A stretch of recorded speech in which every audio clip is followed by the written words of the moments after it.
What is up, my guy? What's up, big dog?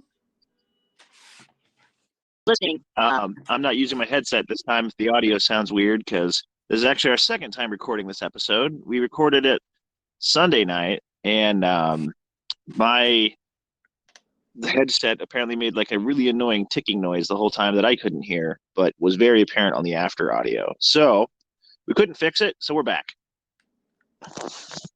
So, running again. Yeah. So welcome back, everybody. Welcome back to whatever friggin' episode this is. I lost count. I want to say 17. Could be wrong. We're on the edge of 17. That was so bad. It was so bad. That's just the way my mind works. So yeah, man. Yeah. So it's nice to have Mike back. Mike is back. So he was in the middle of a move the last couple episodes. We had some people fill in. So Yeah. he is the one, the only, the big dog. So never replace this puppy. we tried. No, in reality though, there was a lot of people reaching out to me on offside, and hey, is everything okay with Mike, or making sure we were all cool, because it was funny because actually the last episode you had been on, we were talking about something. I think it had to do with like we had a something. I don't remember what it was. Did you really? Well, it wasn't like feisty. It was like you had just had a difference of opinion, and then like the next episode you weren't on, and I had a couple people reach out. They were like, "Are you guys okay?" No, we're not. How wild would it have been if you were just like, "No, fuck that piece of shit." Yeah. Like, I will never do business with him ever again. Like call me a commie or something like that.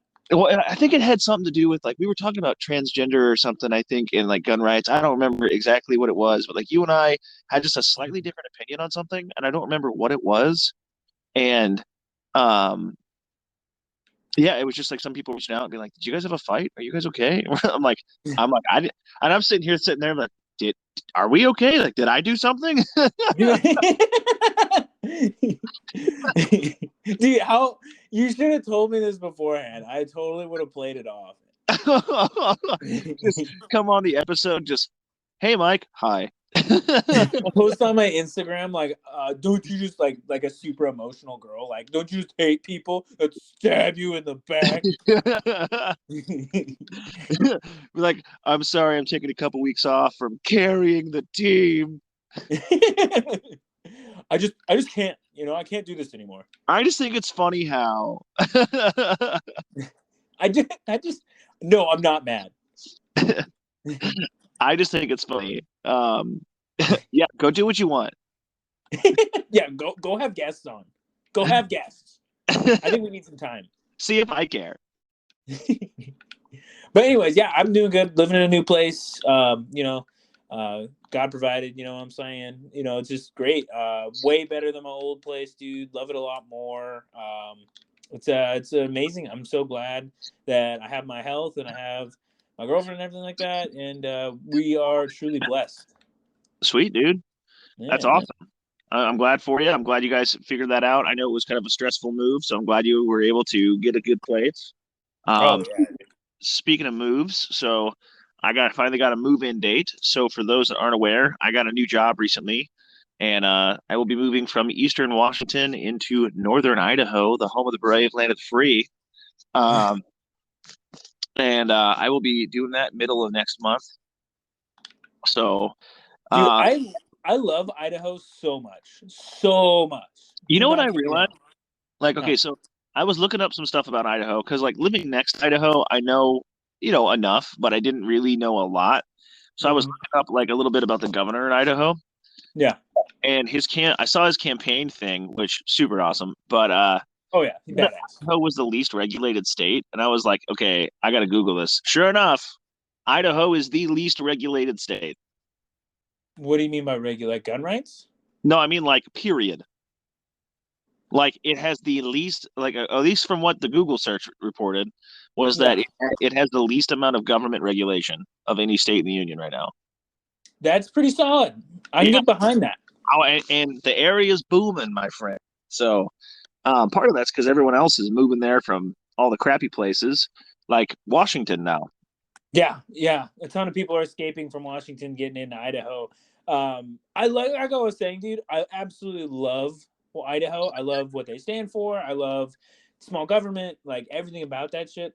But every once in a while, I'm reminded that like the last of the neo Nazis were like had like a tree house, like a fort out there, and Yeah, yeah. For those who aren't familiar with the North Idaho area, a little for like probably I don't know, like half an hour to an hour north of the Coeur d'Alene area, maybe a little further than that.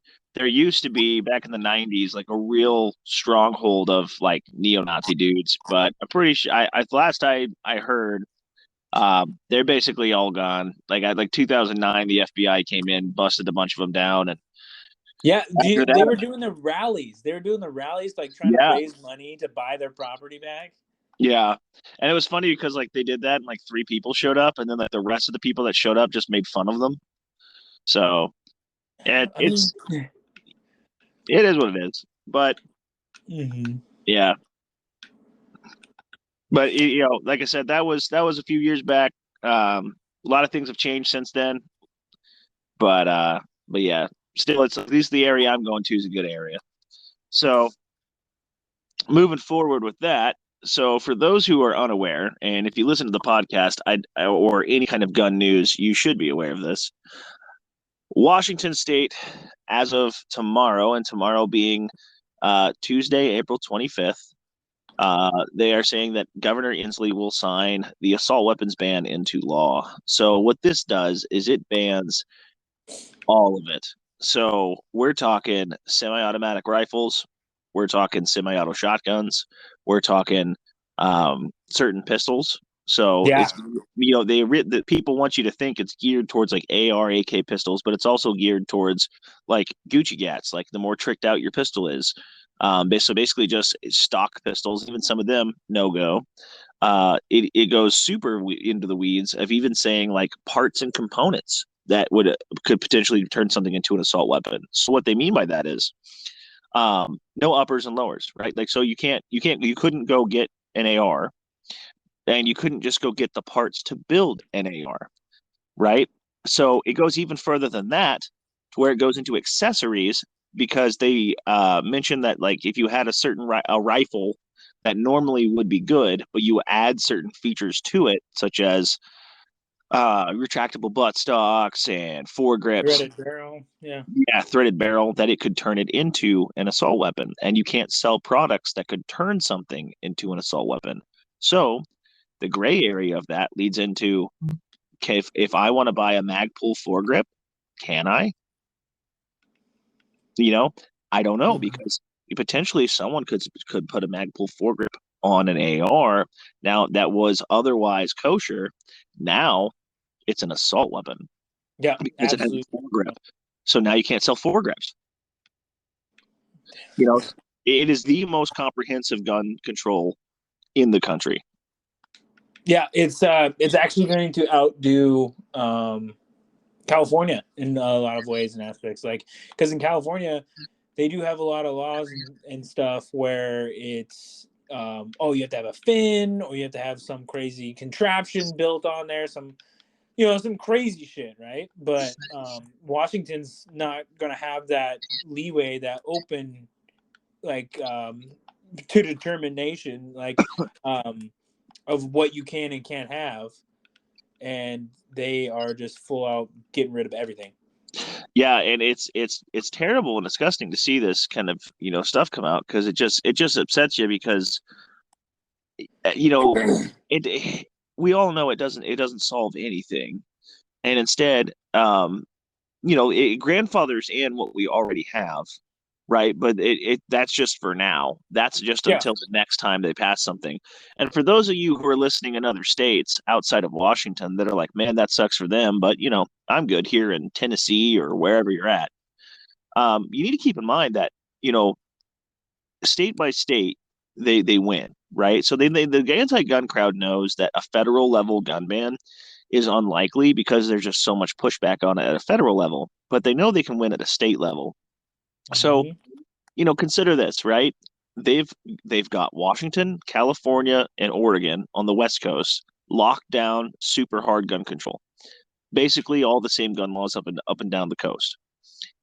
Well, even if we take this to court, which we will, even if we go to fight it, this court battle will take years, potentially even a decade. Oh yeah. They don't have to put a single dime towards it because we're the ones footing the bill to fight it. So they could take all of their gun control money now that they've got these laws passed, and they can push it towards Idaho, Wyoming, Montana, Nevada, Arizona, and they can just start ramming it in everywhere else. And you might be someone who's in Idaho or in Wyoming or Arizona and think that won't happen here. Well, we thought that here 10 years ago. Yeah, I was gonna say how many people said, "Oh yeah." I can't even tell you how many people were when the magazine ban was coming through. How many people are like, "Oh, that'll never work here, ever." Like, Yeah, and there's then it no did. way. Yeah. Yeah, there's a lot of people who just they don't think it'll happen there until it does. And part of that, I think, is that people are active, and I don't mean you have to go to rallies. I don't mean you have to get super crazy active. But Just when the know pro what's gun going group on. when the pro gun groups are out there like, hey, this is something that's happening, like FYI, pay the fuck attention. Like Yeah, I'm just a tired. little bit. Yeah, I'm tired of people because like all of us that go to gun shops on a regular basis and hang out there, I guarantee you, if you're in Washington State listening to this, 6 months from now, you will walk into a gun shop and inevitably you will hear someone try to say, let's say something along the lines of like, where are all the ARs? Or hey, I want to buy an AR. And the guy behind the counter will go, can't, saw weapons ban. And he'll go, dang it, Biden, when that happened? Oh, like that wasn't a Biden thing. It happened at the state level. It happened 6 months ago. Where were you? And this guy will have Yeah. no idea that because he won't even know if this is a federal thing or if this is a state thing or anything about it until he's told he can't have one. Yep. And And that's how it always works. it's just ridiculous. And a little bit of my spicy take. If you're in Washington, if you had any type of say in any type of pull over the gun community in Washington, from social media to YouTube to whatever, and you did nothing to stop this, I hold you personally responsible. You're just as guilty for me as the people who supported this because you had a chance to do something and you chose to do nothing. Ooh, that is a spicy take. Just saying. And I know there's some people out there that are like, well, they can do what they're going to do, whatever. Like, they're not going to take it from me. Like, that's cool. Like, do you have kids or do you want to have kids? Do you want them to enjoy the same rights you do? Oh, you just want to sit on your butt and do nothing? That's cool. You can just, subject your kids to live in tyranny or their children. What a great legacy to leave behind. Hey, Grandpa, where were you whenever they take our rights away? I was making edgy memes, I was making like, memes saying, "Oh, I'll never do that." yeah, sick. Yeah, fuck the law. And yeah, dude, it's insane. I can't believe what we have this conversation. Like, I can't even believe that this is even happening. A ban like this or anything like that. But I see it happening at a federal level in our lifetime. I see it at least being pushed on a federal level in our lifetime, and I think it's going to be up to us to do something about it. I see the push.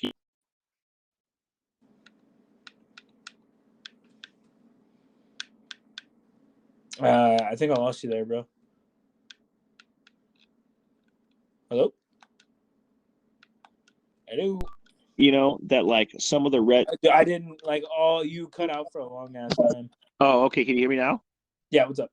Okay, I was going to say, I think that the people that were living in blue states like California that were, more conservative or more pro-gun that left California and went to places like Texas, like what we see is, yeah, some places went from being red to purple, but a lot of places went from being red to being really red because the people politically that lean more conservative left all the liberal states during COVID and went to the more conservative states.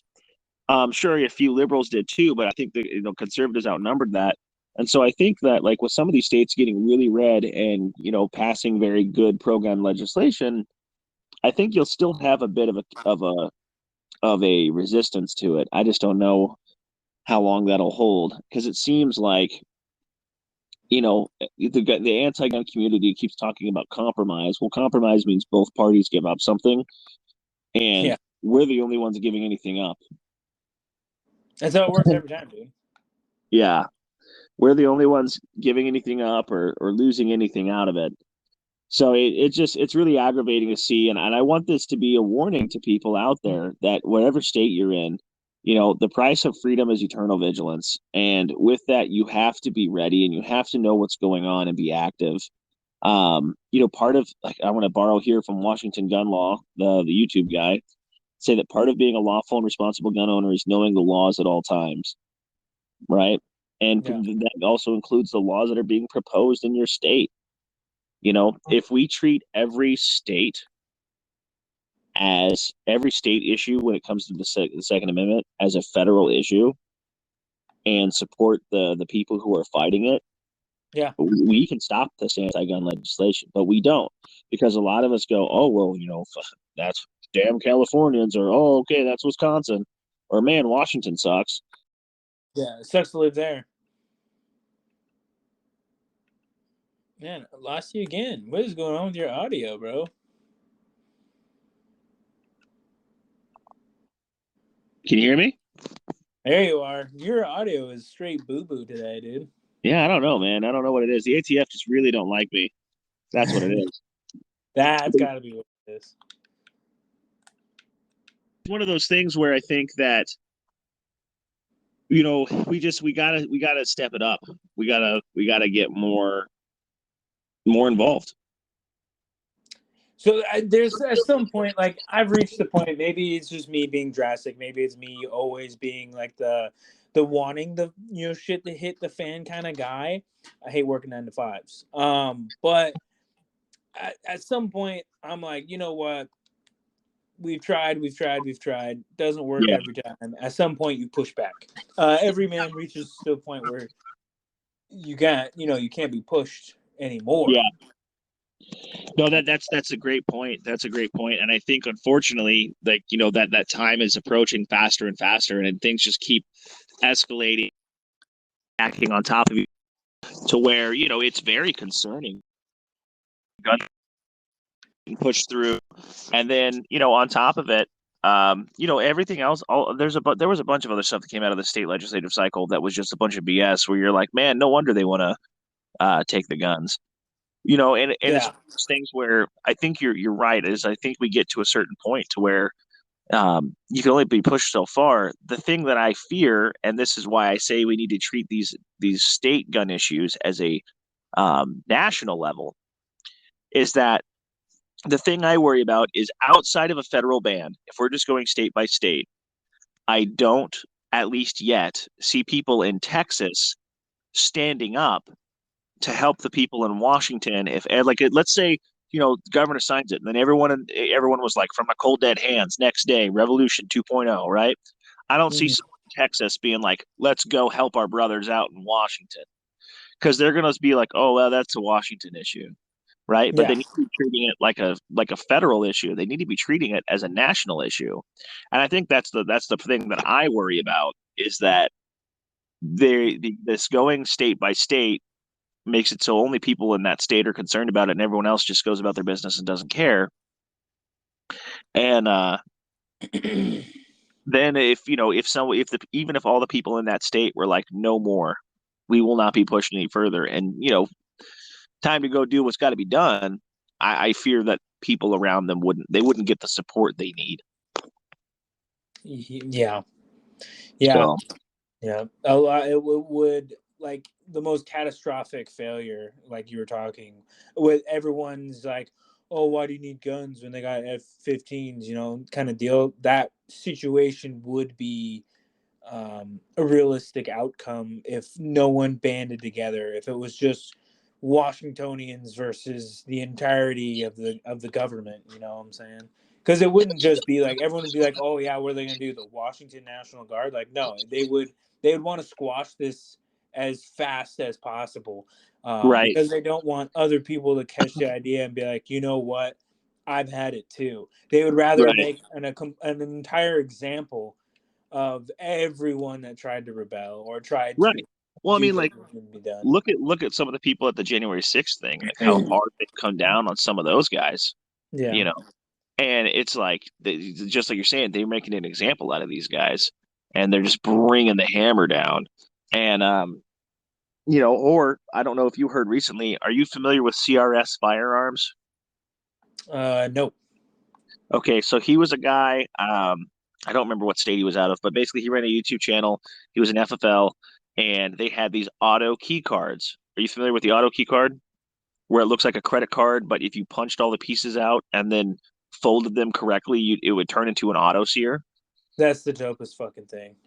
Yeah, so he was talking about these on his YouTube channel, Yeah. and he went to court over it and just got convicted and sentenced to 45 years for distributing machine guns. What? Yeah.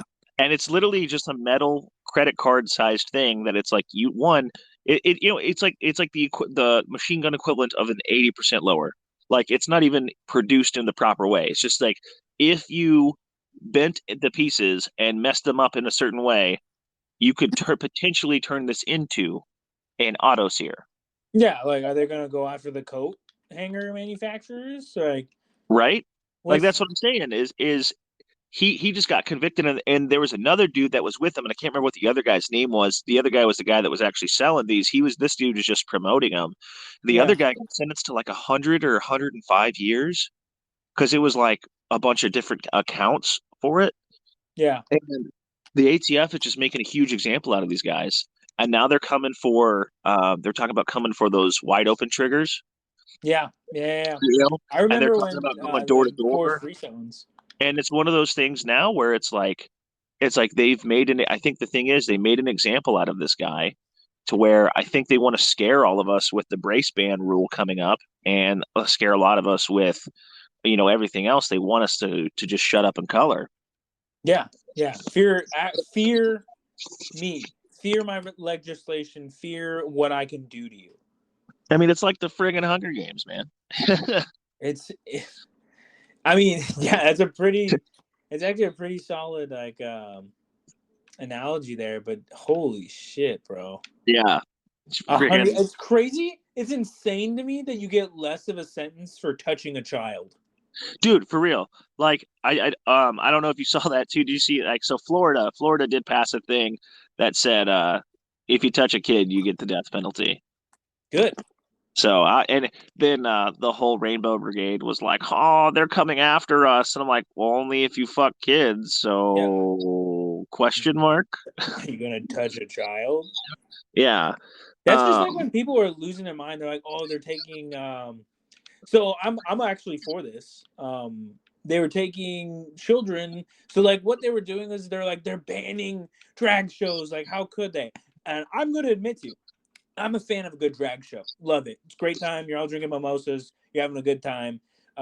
It's almost like stripping. Like they're not sure. stripping. They're wearing their clothes the whole time. But it's like you give them dollars and it's like a fun time. You know, like you get drunk.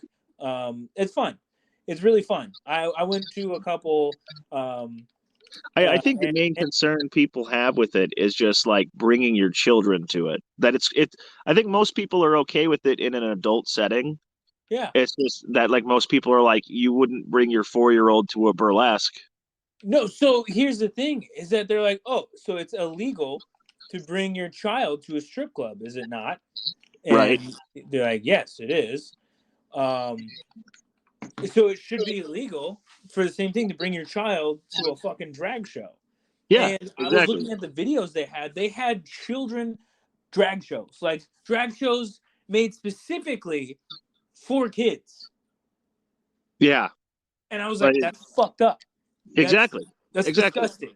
And it's like it's one of those things where like everyone's it's one of those things when you're an adult, you're 18, you're a grown ass man, like go do what you're going to do. I'm not going to tell you how to live your life, right? Yeah. You want to go do whatever.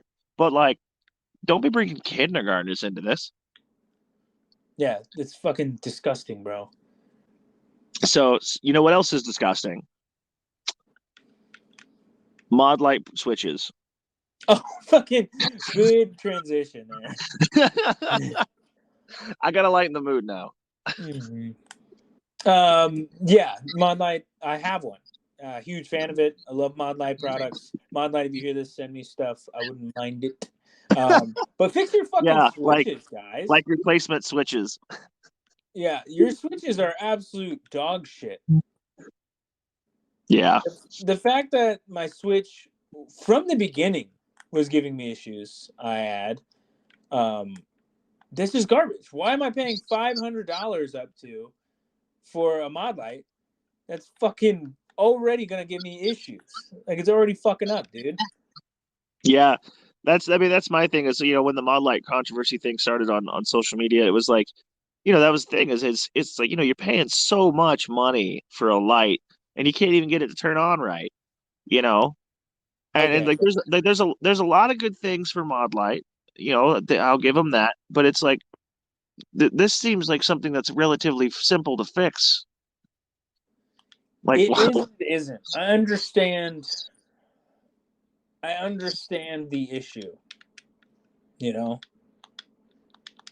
So a big problem with them is that they are the way the button's set up, the connection point in there, what makes it so modular and everything like that is what's giving it the issue of being able to of like not getting a solid connection.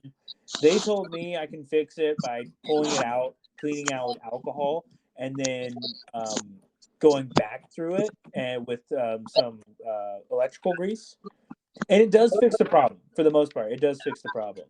Um, but that's a lot of extra work tagged on top of a $500 light, or 400 and something dollars. Someone on here will correct me and be like, it's not $500. Yeah. But still, I mean, the thing is, it's like you spend as much on your light as you would on a entry level pistol, Yeah. and you would expect everything on there to work right. You would just expect there to be a higher quality to justify that price. That's what it has to be. Like a higher quality is what I'm looking for. Yeah, and unfortunately, it seems like there's a lot of companies now that are asking top dollar for their product, and then either are skipping out on the quality control or for your product to integrate with anything, for example, like running different kinds of switches and things like that, you'll have to go through a super convoluted 3, 4, 5 people down the line and super niche companies to get what you need for that. Like, I think you were telling me something about like you were seeing how your light was going to have issues connecting with night vision. Yes. So my it's funny that I was actually just fucking around with it. I was dicking around with it. So my what is it called? My Rain 3.0 is going to have issues connecting with night vision. Reason being is for button activity. The buttons on Rains are super sweet, super solid, super bulletproof. Don't get me wrong. Like I believe a Rain could survive any fucking trial thrown at it, and that's great. And also, it has the backup button on it in case your switch dies or whatever it may be. But with that being said, the button's proprietary and it's connected to the body of the flashlight itself. So there's no way to introduce other buttons or introduce other like modular things to combine it all together, like a PEC 15. You know how you have to run like your own, like a mod button will plug into it basically. You have to figure out how you're going to run all these buttons without replacing the body of the flashlight. But I think a third-party company makes a threaded piece for it. So you have to do all this roundabout bullshit just to get it to work with night vision. Yeah, it's just a frustrating thing for me when I can look at a company like Streamlight or a company like Surefire, and their stuff's a little bit cheaper and super adaptable. And then it's like, okay, I understand why I'm paying more for certain things. Like the Mod Light's got a great throw and everything like this. The Rains are indestructible. But you would think like, hey, when I'm paying this extra price to get this higher quality and better performance out of my light, why am I losing features? Like that's the thing that gets me is it's like, why am I paying more and having less adaptability? You know, like I don't understand how that all comes together. You wouldn't get it, old man. Yeah, just I'm too poor to understand. Is this a joke only rich people will get? But yeah, and if you're someone out there who is looking for a light, you know, I would say like if you are kind of strapped for cash, Streamlight's a great option. Mhm. Surefire is better. Modlights, I don't have any experience with, but personally, I know Mike I, does. I love them. It's Rain, probably the best light I have. Rain, if you're just looking to do white light and not looking to integrate it with anything else, I think Rains are a good option just for white light. Um, They have like the same pro as the mod lights and everything like that. I was like, they're fucking great. They're phenomenal. But like I said, yeah, I have to figure out what I'm gonna do here. I really like their warranty too. Like I've seen them on their warranty stuff on social media be like, "Hey, this guy's house burned down and so his light semi survived. We're going to replace it for free." You Yeah, know. And like that's pretty cool. Like, at least you're getting that service when you're paying a bunch of money for something. So that's kind of nice to see a company do something like that. yeah. I mean, mod light. I mean, Cloud. Not. Yeah, they had some controversy with their buttons, too. Though, like there was like connective issues, where the button of the body wasn't connecting fully with the battery. So, I mean, no matter where you go, man, there's gonna be issues. So what you're saying is you and I need to get into the button business. Dude, if we got in the button business, or the huge thing, I have this idea, dude. Reach out to me, sponsor us to start this idea. But I just want to make dope ass gun loadouts and then have you buy and like have people buy them because I know there's like a million people out there that are like too busy, with their Now, life, and when they're you like, say oh, I that, just want someone to set it up. when you say that, do you mean like here's your AR and it's got, your optic, your light, bipod, like all that already on it? Yeah, like you say what you want to achieve for this AR-15, like what you want it to be made for. Right. I'll And go we just throw through. a package together. Yeah, you give me a price range, and we work around that price range and build you the dopest AR. Because there's like so many people that just like how many people came into the gun shop literally just wanting us to build the fucking gun for them. Oh, dude, that would be, yeah, it was always a good day on the sales counter when you get some guy that comes in and like, what do you want? Like, I want the best setup X amount of dollars can get me. Yep. Sick. Because And they were you just always go, like, whose AR-15 is that? And it would be like one of our ARs leaning against the wall. yeah, He's like, I want mine built exactly like that. yeah. And then it just becomes basically like the best thing for me about it too was, you get to go set it all up and basically you're just making your next build on this guy's gun and then seeing how you like it. Yeah. Or you're literally just building your exact rifle. Yeah. And so I think that would be actually really interesting to see. I'm sure I would imagine like if no one else is already doing that, like that would be a smart thing I think to do. Like even a company like Palmetto could easily accomplish that. You know what I mean? Like think about it. Let's say you have like their entry level AR, $500, right? But Yeah. we'll make a discount that you buy it with all these extras and we'll just throw them on the rifle for you. Because that was the other thing too. I can't tell you how many people would come in and they'd be like, "Can you install this red dot?" Be like, yeah, bro, it's literally one screw. Um, Got you. or it's not even that. Like sometimes it'd be like a quick release, and you're just like, quick release, tighten down. Look, I did it. I've made a brute. Um, I am mechanic. yeah, gunsmith, and people would do that, and you'd be like, I'm just sitting there like flabbergasted at how these people are just like, no, I don't want to mess it up. Like, there's nothing to mess up, man. Or you show them how a QD sling works, and they're like, what devilry is this? No, my grandpa showed me that all you need is one strap from the top to the bottom, and that's it. It's just I don't know, man. I always like to have faith that the people know what they're doing, and then I'm proven wrong consistently, time over and and time over. again. I hear And you. like prime example, we're at the gun shop. Guy brings in an M1A, Oh and God. he's got a mount on it that comes up and over. Like he's got one of the up and over mounts, right? So not like a scout mount, but like an up and over mount that he has then mounted an Trijicon ACOG to. Okay, so the guy's got like 7 inches of height over bore, Dude, easy and shit. he comes in and he's like, yeah, I took this out to a 100 yard range, and like just I can't hit anything. I have to aim like super low, to be able to get on the target. And I'm like, well, one, you suck. Two, and he's like, well, I'm dead on with irons. And I'm like, well, yeah, that's because your irons are sighted in. And then you have 7 inches of difference between your optic and your barrel. 7 inches is a lot, bro. Yeah. I mean, that's super. Some would say that's really big. Some would say Some would that's like, say that's above average. yeah, some would say that's like twice the average size. Um, but yeah, so it's this guy comes in and does this, and I had to explain to him, like how height over bore works, and like draw. I had to literally at one point take a piece of paper and like draw what I'm seeing with the optic and where the barrel is, and put it up to the gun for him to be like, I get oh, this. okay. That it's not like a video game. You don't just look at it and that's where the bullet goes. I feel But like you're lying.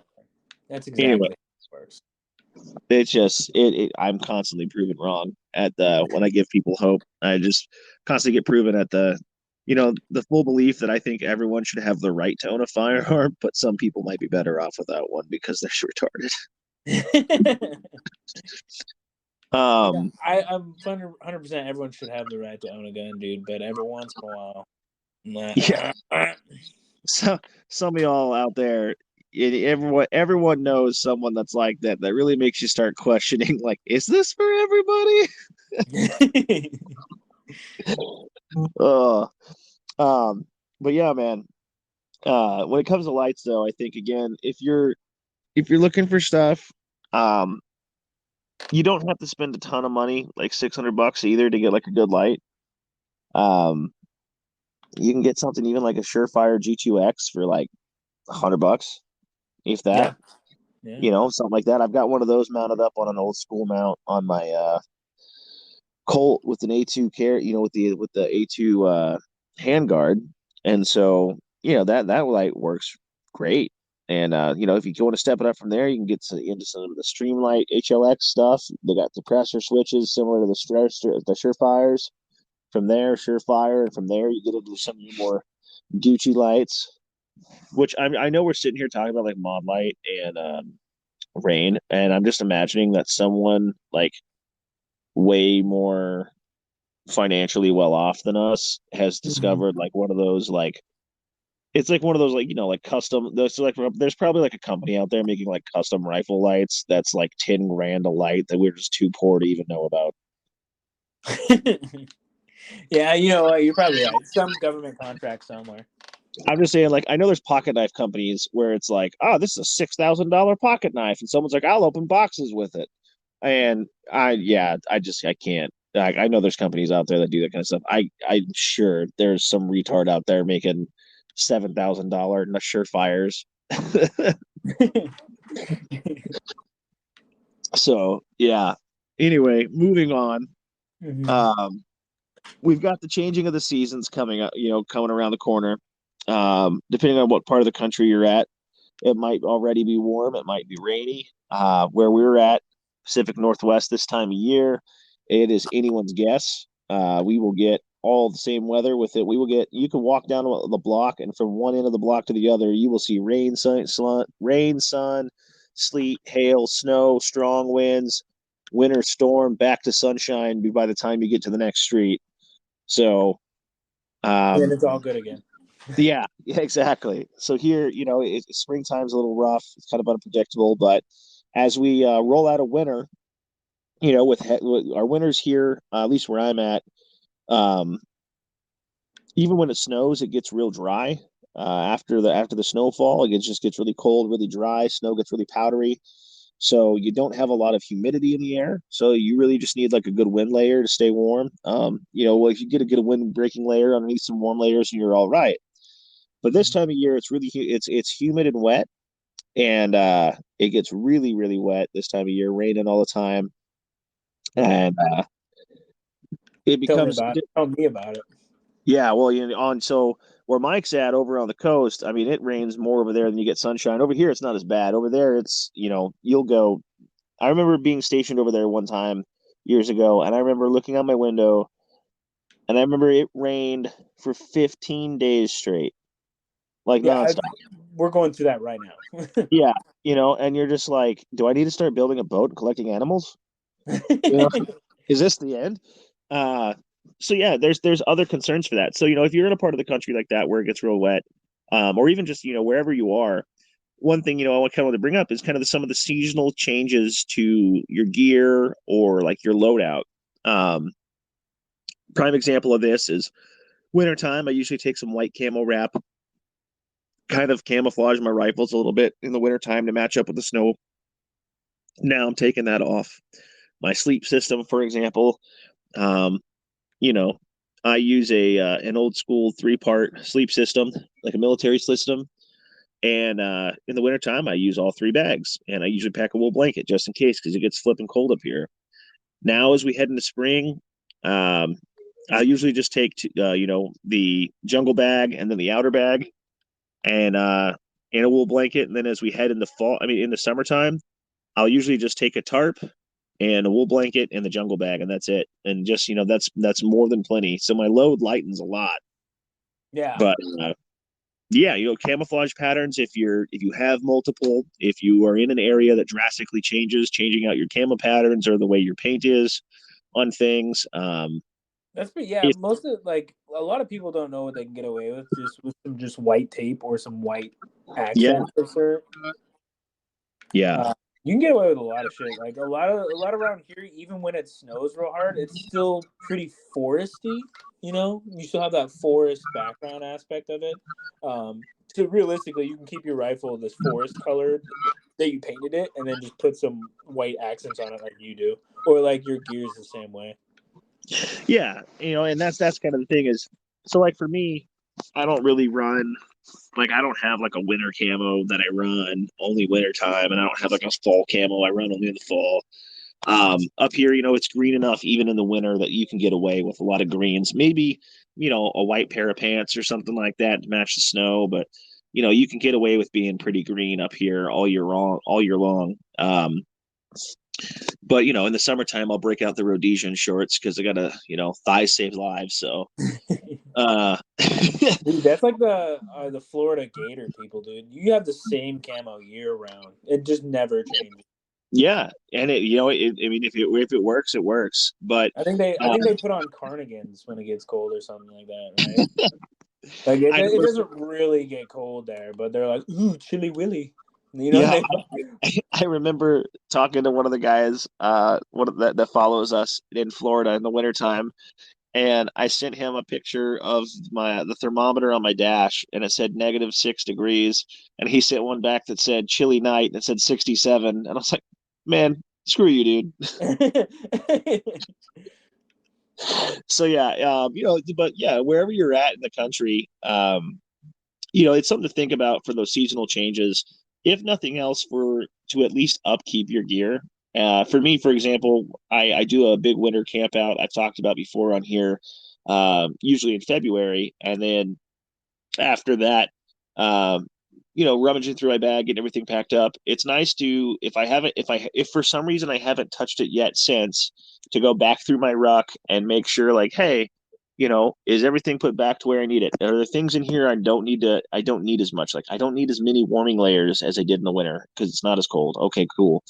And maybe I need to make sure I'm more focused on wet weather with the rain during spring or hot weather during the summer, and just those seasonal rotations to check your gear, checking for things that are expired, checking to make sure everything is still good. Like one of the things I think we were talking about when we recorded this the first time was IFACs. Yeah. It's a good thing, like with seasonal changes, to go check your IFAC. Are things expired in it?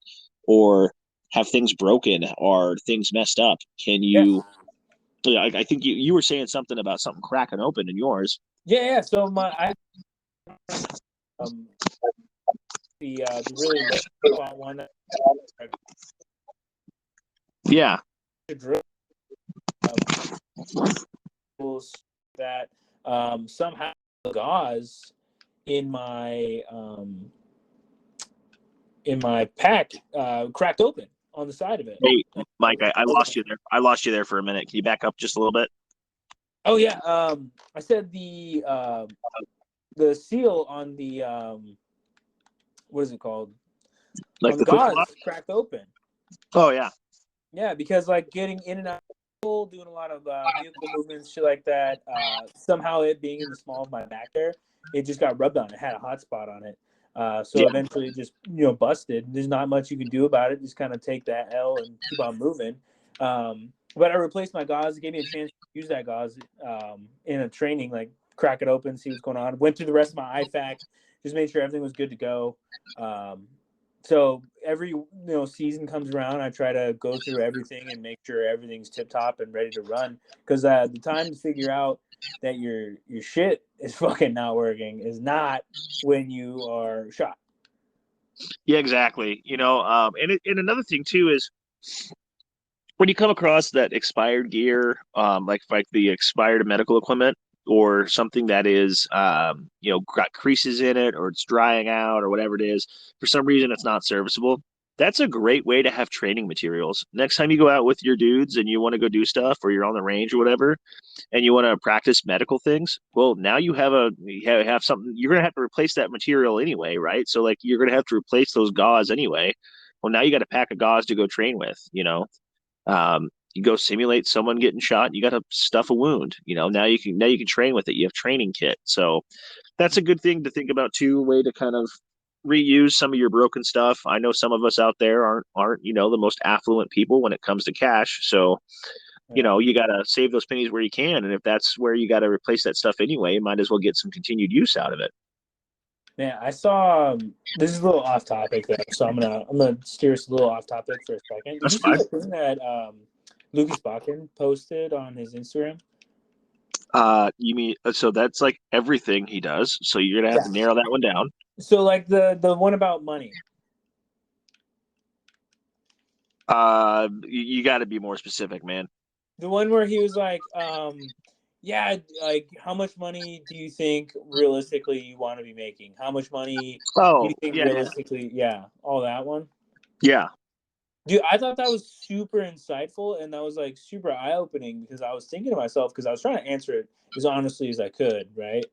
Um, and the responsibility that you have to go through, the response, like the amount of stuff that you have to do to be making that $200,000+ a year. I never thought of the side effects of putting your heart and soul because he makes a lot of fucking money. Let's be honest here. He makes a lot of Right. fucking But he money. also spent a long time building that up. A long time, and you got to think when you go see his content, if he misses one day, if he has one sick day, people fucking riot. His content better be put out exactly when he said it was going to be put out on time. Like people are dependent on like a lot of stuff. That's why I'm really And a lot glad. of people, That's why I'm really glad we're not at that level yet. yeah. And it's insane, dude, because like I never really thought about it. Like everyone's like, "Oh yeah, being an influencer would be so much fun because you just kind of make content and that's it." Like, no, like his lifestyle is like a full-time job at all times. He is always being watched. He is always being Right. scrutinized. Well, Everything he says gets analyzed. and the other thing too, is not only does it do the people riot if they don't have an episode to watch, but or a new thing to see or something like that when he talks about it. But if he messes up, right? Like so if you're just a guy at the counter, right? If you mess up, that's just your job. That's on the Yeah, line. If he messes up, that's families not having an income anymore. yeah, So that pressure is a lot higher. You know, And it could be completely messed up just by something he says. Yeah, and that's the thing is I'll give him this. A lot of people give him crap, but he sticks to his guns, like literally and figuratively. He doesn't back down from what he believes. He makes sure you know what he believes, and he's like, "Look, this is who I am. This is what it is. Take it or leave it." Mm-hmm. And he's a very upfront guy when it comes to that. And some people don't like that, one reason or another. And but he's I like that he believes what he stands for. Like he is who he says he is what I'm saying. Yeah, the person that you see in the video is the person you get. You know, personally, but Yeah, yeah. I mean, at least the personality that at least I've seen on the internet. Again, not knowing how he is personally, I do think he's a pretty cool dude. For that, and I think he and another thing too is he is politically involved in his state legislature. Him and his company, they regularly take part in their local politics, specifically in firearms rights. So if anything, what was that? You hello?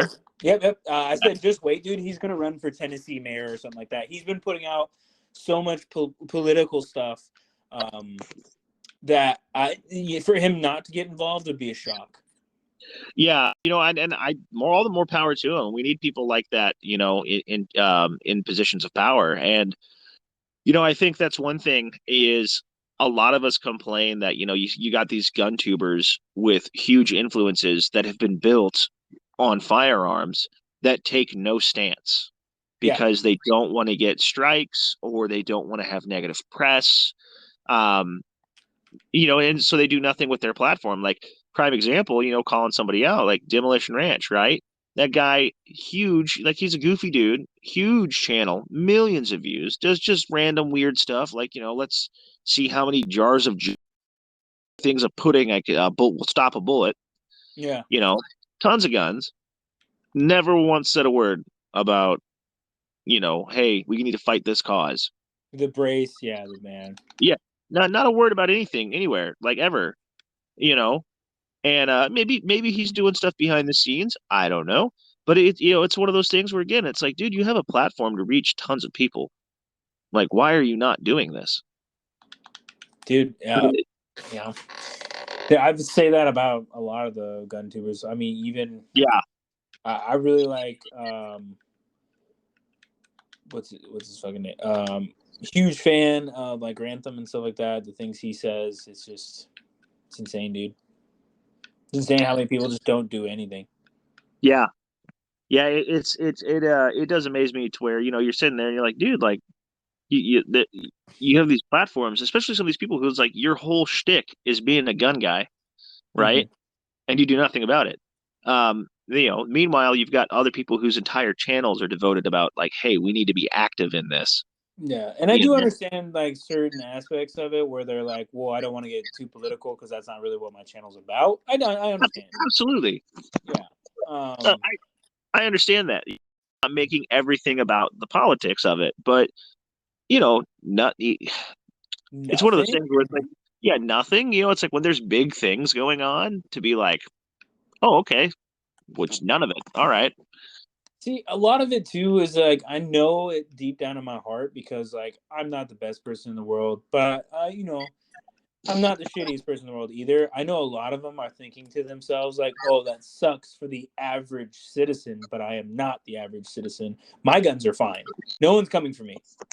I think a great example of that kind of mentality too is people like the Tim Kennedys and the Mike Glovers, which just drive me up a wall. Where they're like, well, I'm a special forces operator, blah blah blah, and they like, okay, so there's a guy on YouTube named Johnny B, Southern dude. And I love how he calls people out because he will call out Tim Kennedy and to people like this. And Tim Kennedy will be, he'll do these things where it's like, oh, people keep saying I'm anti-Second Amendment. And like, I'm not. Like, I totally love guns. And it's like, bro, you were on video saying you should not own a gun at 19. You're too stupid and shouldn't own one. And I'm like, I know for a fact at 19, you were in the army. Yeah. and you were more, it's like, and being in the military, having been that, done that, yeah, you and me both did it, doesn't make you any smarter. If anything, No. we're slightly more retarded than the rest of you. So that's my biggest thing. It's like just because we're in the military or were doesn't make you the bearer of authority as to who gets to own a firearm. Sure, he was, did some cool stuff, did some went to a lot of places, did some things. But okay, great. That doesn't mean you get to choose who gets to exercise their Second Amendment. Yeah. And I'm so sick and tired of this like misplaced authority into military figures of like, oh, well, they know what they're doing because they were in the military. Like look at someone like Mike Glover, right? When he found out he was on the FBI watch list, and he's like, I don't understand. I devoted my whole life, my whole career to serving this country and the government. And it's like, welcome to the club, bitch. Yeah. No, like you're gonna learn real fast that the government really doesn't give a shit. Like, you worked for the CIA. How does this surprise you? Yeah. Think about how many people that he fucking.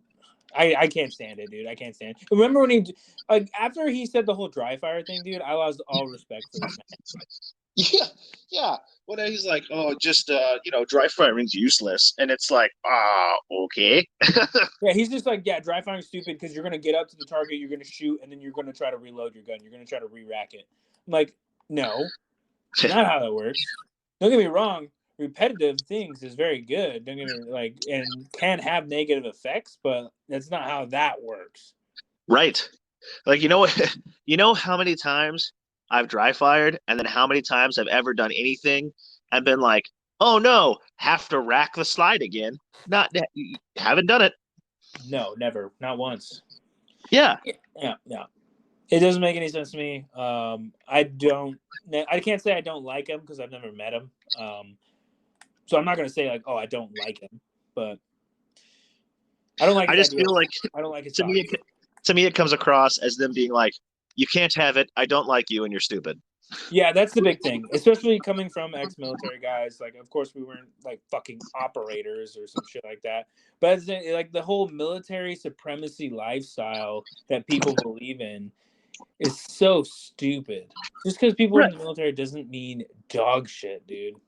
Well, and it reminds me a lot of, you have that senior enlisted guy who's still in just because he's afraid to get out because he doesn't know what he's going to go do. Like the military was his life, and there's nothing necessarily wrong with that.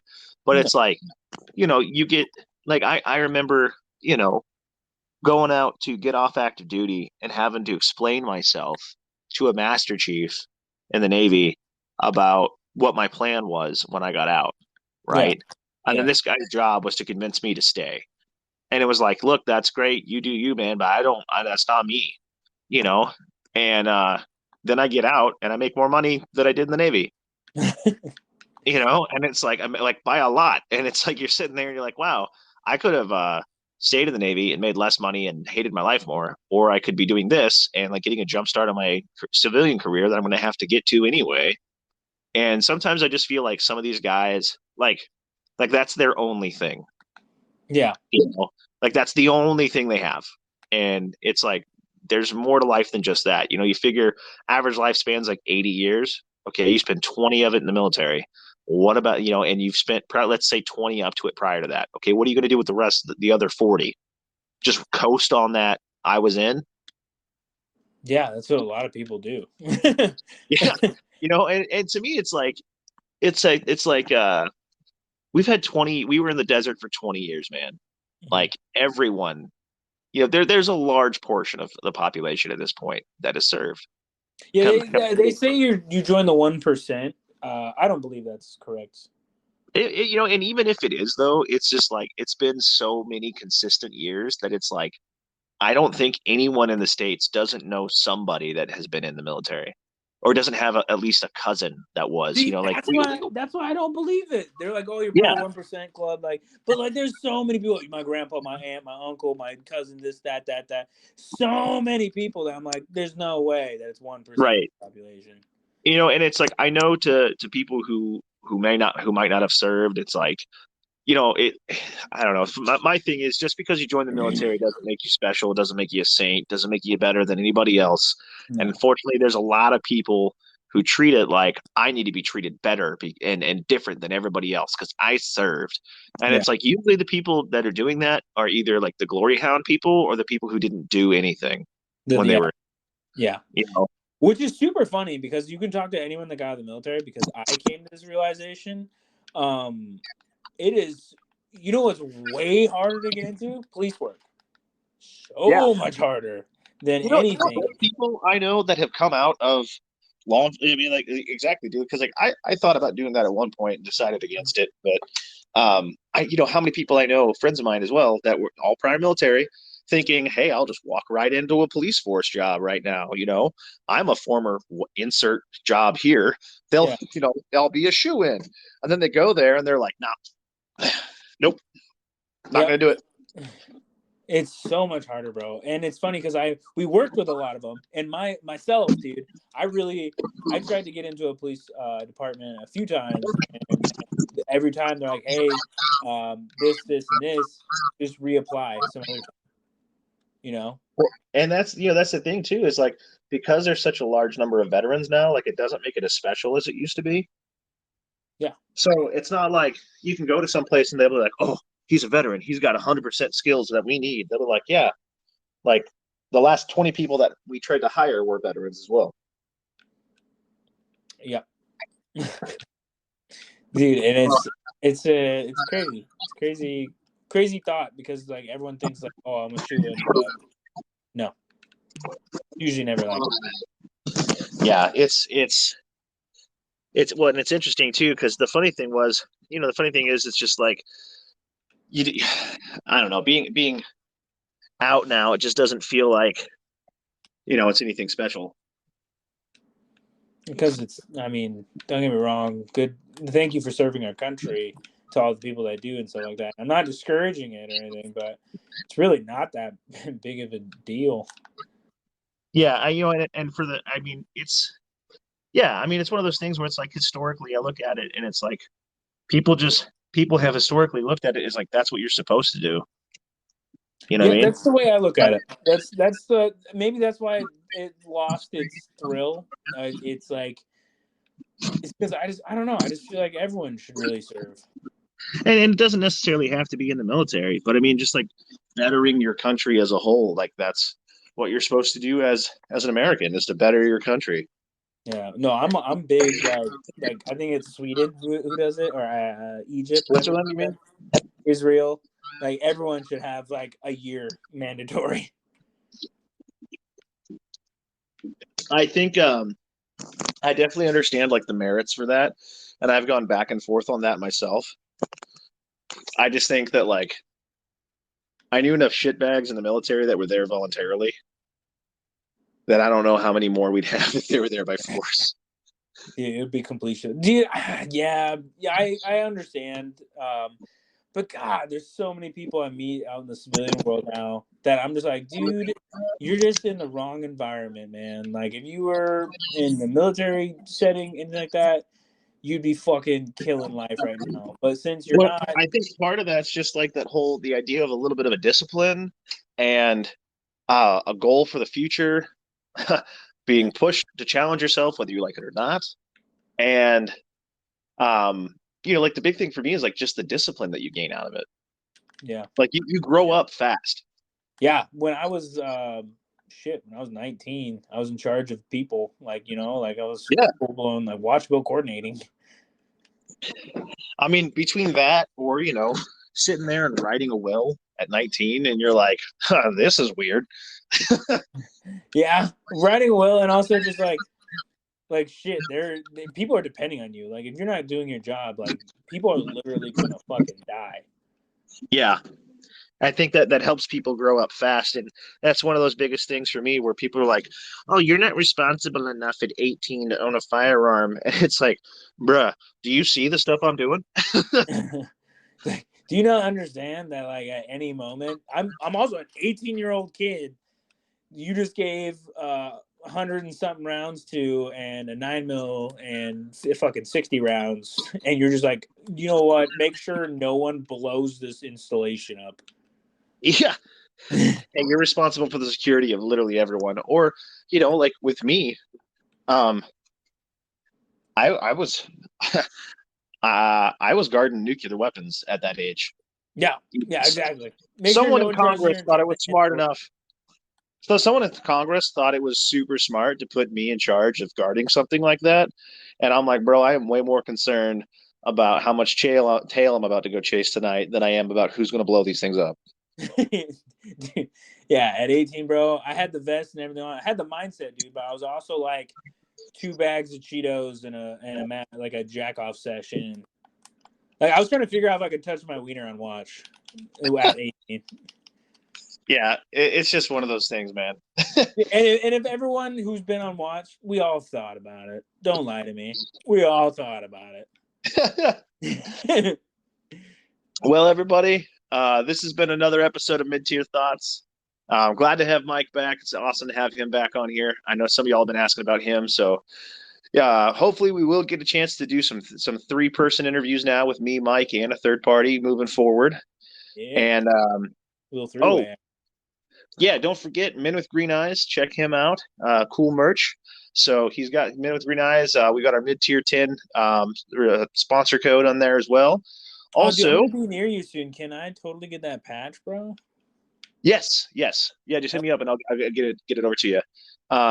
Also, I have a link tree now. I figured out how all that works. So if you're going to buy just check it out on my page. I got like Premier Body Armor on there, Aero Precision, PSA, a few other things. So if you're going to buy it anyway, if you do it through us, you get a discount and it helps the show out. We get a little kickback. So, you scratch our back, we scratch yours. Yeah, dude. Men with Green Eyes, check them out, dude. The best fucking shit ever. I mean, that's the dopest patch, bro. That's the dopest patch. He's putting out some really good stuff. Yeah. The coolest.